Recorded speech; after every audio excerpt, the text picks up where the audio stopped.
Hey there, Sagittarius Sun, Sagittarius Moon, Sagittarius Rising. It's Maggie from Moon Directed. Welcome to my channel. At this channel, we work with the energy of the moon to see how we can best utilize it to move our life forward in the most positive way possible. I did channel some information for you, so hang in there and we'll get right to that. But first, I want to take a moment to thank you so much for your likes, your shares, your comments, for supporting me in my quest to grow my channel, which helps me to meet my life purpose. My sole purpose was to come here and spread light, and so when you help me grow my channel, when you share, when you do these things, you help me to reach toward my goal, and I really do appreciate it. If you are a subscriber, please hit the notification bell if you want to be notified when I upload videos or when I go live, and apparently in order to make that work, you also have to select the all, not the select category on the bell, and then if Mercury isn't in retrograde, it actually might work. Just saying, it didn't work this week, but that's okay because I have faith they'll figure it out. Okay, so channeled information for you was really odd. It was the oddest one I've probably ever had, and all I saw was a big sphere, big round ball. It was perfectly divided in the middle. One half was light and one half was dark. The light side was the receptive left side, and the dark side was the shadowy side. The dark side was the yang energy. It was perfectly split through the middle with this arrow, but the arrow was pointing north. I tried to figure out what it meant. I heard integration of shadow and light in order for you to aim for your purpose. And it felt like soul's purpose. I couldn't get a clear answer on that. So it could be that there is a situation that is in the very physical 3D kind of world, maybe at a job or a situation where there's some good and there's some bad, and you being able to integrate the good and the bad so you can figure out the trajectory of which way you're going to go in the job situation. Or it could be a soul's journey. It was really hard to tell from the way the energy was. I felt there was a confusion as to what I'm supposed to do next. Where do I point my arrow, which way? But it was very much black and white. And the one thing that I've learned in this lifetime is there is no black and white. There's just shades of gray. And so if there's a situation that feels very black and white and you're confused about what to do, consider that it could just be that you need to integrate the light and the dark to find the shades of gray to help you figure out the direction that you want to go in. That's kind of what that felt like. But it was definitely like that arrow. It wasn't not a spear. It was an arrow. It was an arrow like the centaur's arrow, right? So shooting for where you want to go. And now I think it's a soul's journey, because the overall energy for you for this week is the cosmos. I think that once Mercury goes direct, you'll probably be able to get more information in some ways, but in the other ways during this quiet time. This time while Mercury's in retrograde and we're going deep, and we have this opportunity where everything's nice and slow. Everything's really super slow. It's like I should be action oriented. I've got things to do, and yet I'm so tired and drained, and I need to like just kind of be by myself, and you're trying to keep pushing yourself forward. Maybe taking and setting some time aside to rest. It becomes important to allow the downloads from spirit to come in to do the shadow work. Maybe you're working so hard and you're pushing so hard that you're not utilizing this opportunity to do the shadow work, and maybe that's a problem.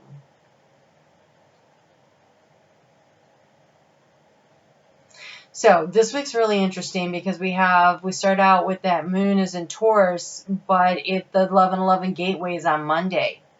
And what I saw when I was trying to get into the energy of the 11/11 gateway was like a stone doorway. It was squared off. It wasn't rounded. It was squared off. Big, huge stone mason, big okay, column on either side, and you could step through the doorway, but then you come up like within like 3 feet, there was like this concrete back of the wall, and you had to make a hard left, which would be the receptive energy, by the way. But you have to make a hard left, and you can't see where you're going. It was a blind turn. And so I feel like this path, this 1111 gateway, this portal that's opening, that we can choose to step through or not, because we have, of course, divine, we have our own sovereignty. We're a spark of the divine. We have free will. We can decide what we do here. But should you choose to go through it, it's like a leap of faith, because you don't really know what's coming. But I think that's because there's more integration that needs to happen, more shadow and light integration, and particularly for you because of what I saw. And so I think that integration time, this is a time, if you can this week, to really try to pull your energy in. If you've been expending a lot of energy because there was just so much going on and you had to handle this and you had to handle that, and maybe you just need to find yourself a little space, a little downtime, a little, okay, wait, I need to breathe. And go deep and dive deeply into the emotional waters just for a little bit, to allow the information to come through from spirit, from your higher self. So you can maybe discern what your soul's purpose is, because the cosmos is creativity and vastness. And so when I was meditating on the full moon energy, it is called the Beaver Moon. It's also called the Frost Moon. But what I saw was the beaver, the big old dam. They had dammed up a huge river, and there was now created a lake. It was deep enough then that they could create their little hut, or I keep wanting to call it a snug, and I think it's because there's this sense of, so I saw the beaver diving deep into the really cold waters. Those would be your emotional waters, and the colder they are, that's the deeper they are, right? And so shallow water's warmer. This was deep and it was cold. And then coming up into the warmth of this, they make it with mud and sticks, and it's insulated and it's warm and it's dark, and it's like a womb, like, where you bury your child, right? It's the womb of creativity, the womb of nothing, nothingness, the opportunity to create whatever you want because of the vastness of the cosmos. And so allowing yourself to leave behind the unnecessary baggage so that you can go through this portal and make that hard left. If you're dragging a bunch of stuff with you, it's not going to make the turn easy. It was a tight corner. If you can leave some of the stuff behind, if you will allow yourself to do the deep dive and figure out what you need to release and let go of in order to move forward, I think you will find it to be very beneficial.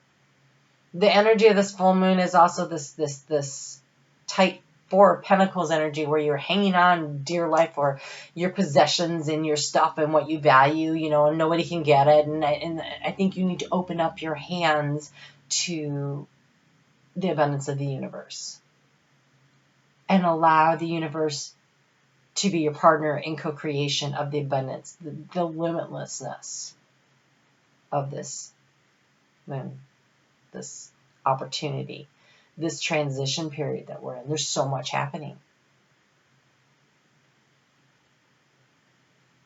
All right, let's go ahead and get into the week.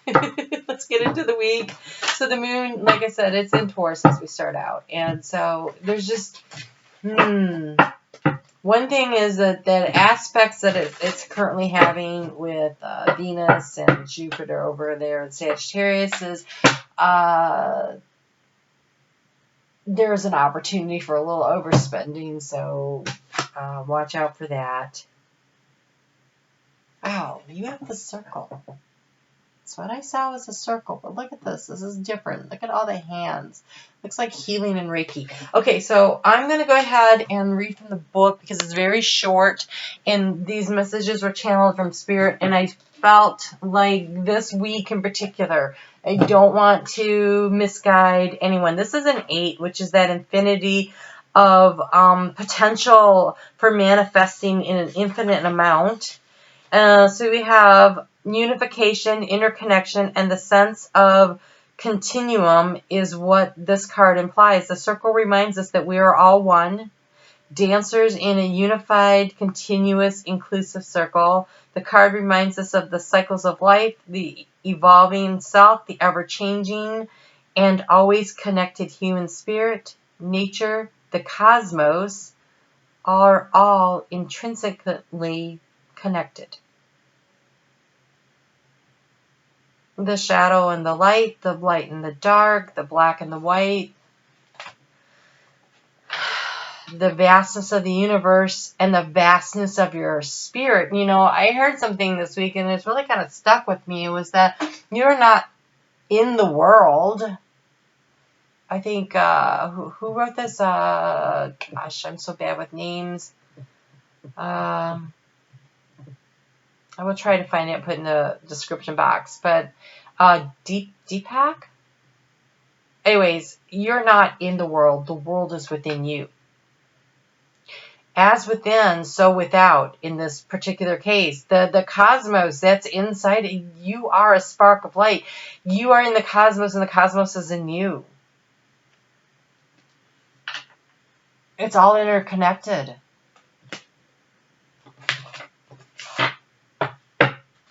Wow, what a Sagittarius reading this is.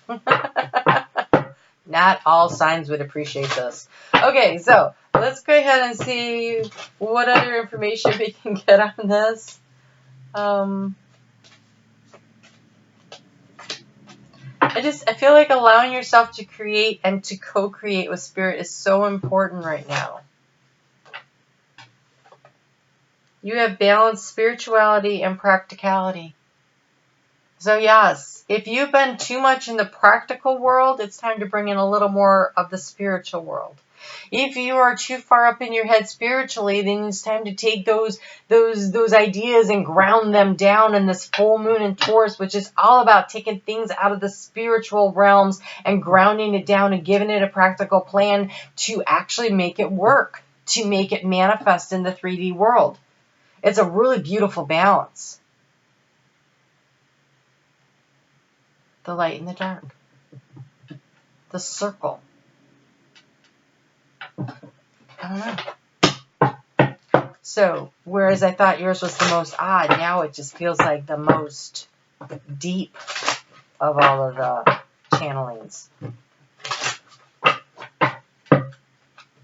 Wow. Okay, so Wednesday. 3:46 a.m., the moon is going to move into Gemini. It's a very public arena here about your reputation. There's an opportunity for a little publicity. The only thing I want to remind you about is that Mercury is in retrograde and there is confusion and noise and static on the line. And so what you're trying to communicate out might not be how it is received. And so select your words written and orally carefully so that you don't sound too boastful. Because what you're going to reflect out into the world is what's going to be reflected back to you. And so if you put out positive energy will reflect back. Negative energy will bring back the negative. Carrying nurturing energy comes back. So it becomes very important. And while you're doing this, it's the pleasure. What brings you the joy and pleasure in life? Co-create with spirit. The joy and the pleasure. And so many times that joy and the pleasure is found in the work of doing your soul purpose.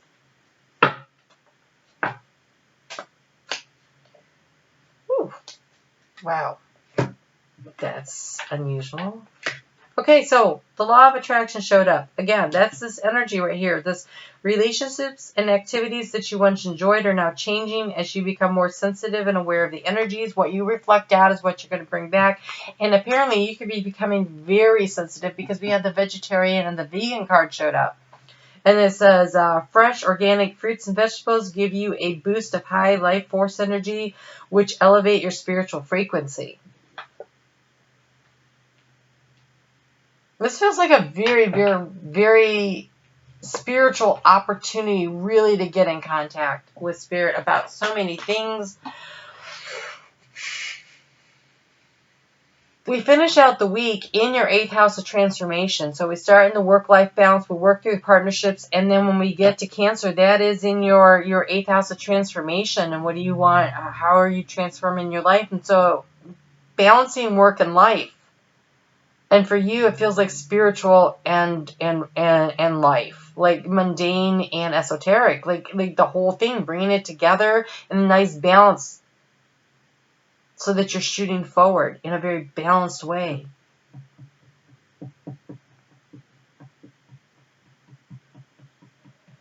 And so balance does show up again here with the moon in Cancer, and finding the beauty in life and understanding the resilience, the need to cut out what's not working, to leave it behind so that you can promote new growth.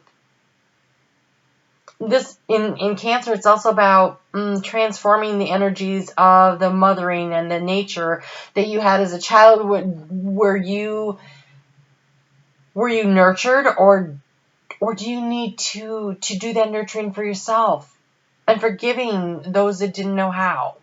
So you can let that go, so you can leave that at the door of the gateway and step forward without dragging that through. That could be something that you cut out, that you leave behind in order to move yourself forward. You're resilient, you're strong, you're capable, and you can manifest anything you want. But it feels like right now this is definitely, if you have not created some space for meditation yet this month, this Scorpio period, this retrograde period, this week, try to eat clean and drink plenty of water, and set aside time, schedule some time to contemplate, to meditate, to read a book on something that interests you as far as spirituality goes, or journaling. Spend some time in connection with spirit. Go for a nice long walk in the nature and see what you see. Oh my gosh, that's a book. Okay, lots happening here.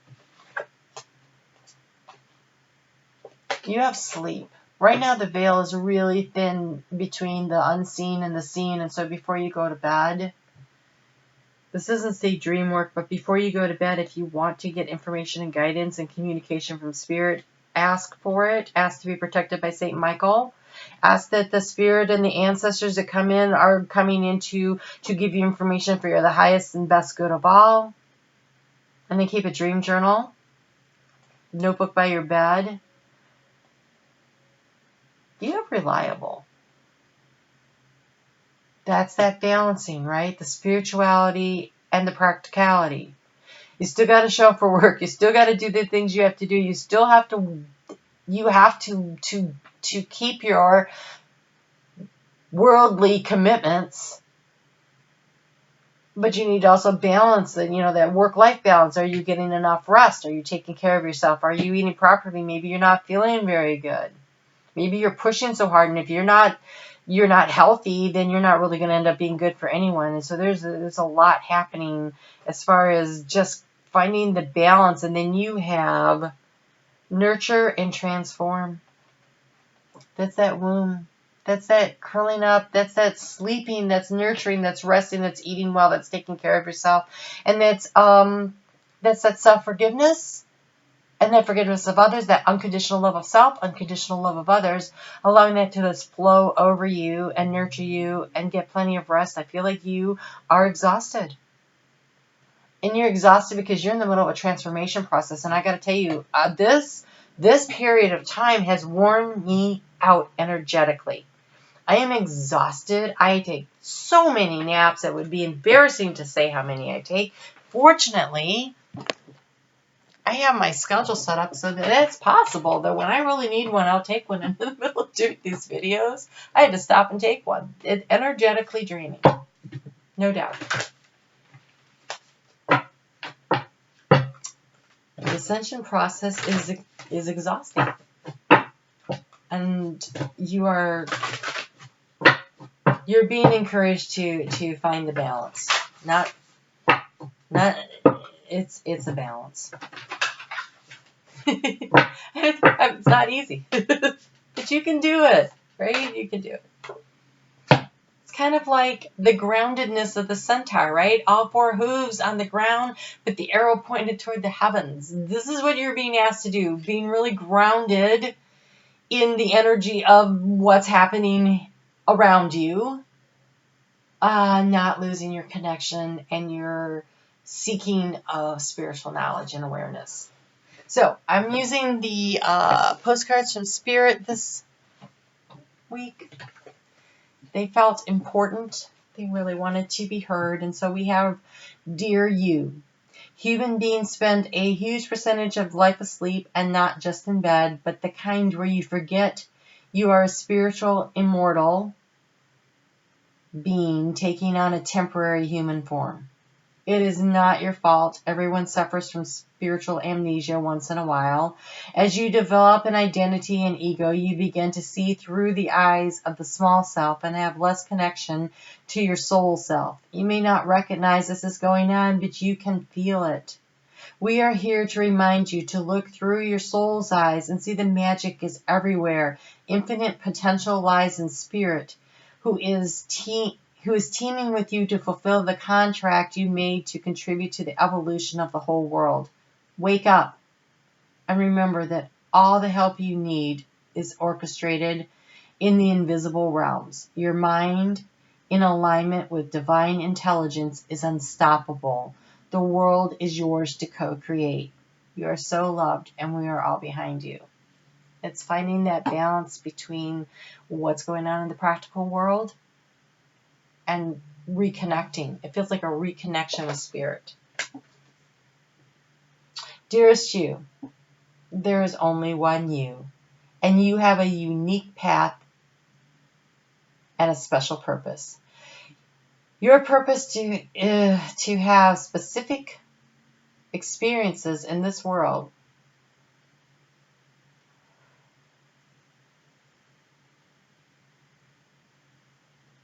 I'm pausing because I'm definitely doing a Sagittarius reading, and I'm so afraid that at the beginning I said Scorpio, so I'm going to have to go back and look.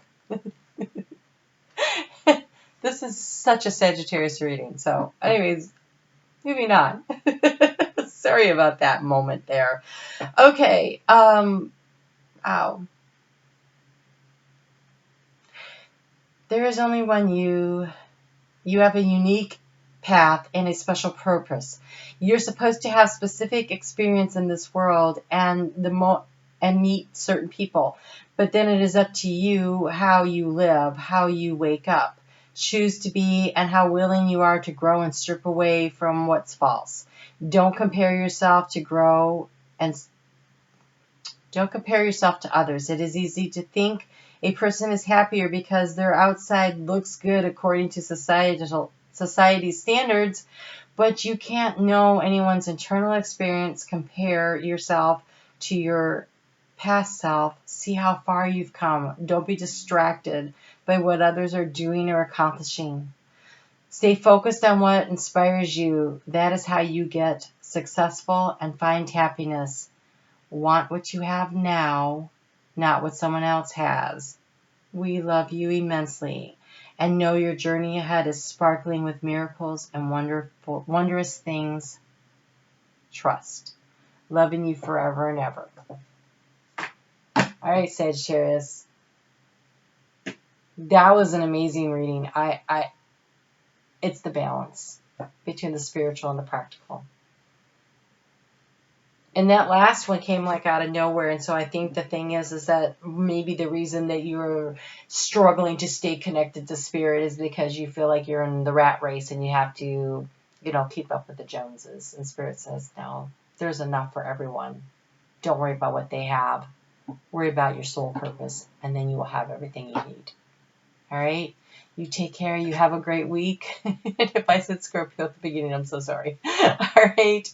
Have a great week. I'll talk to you soon.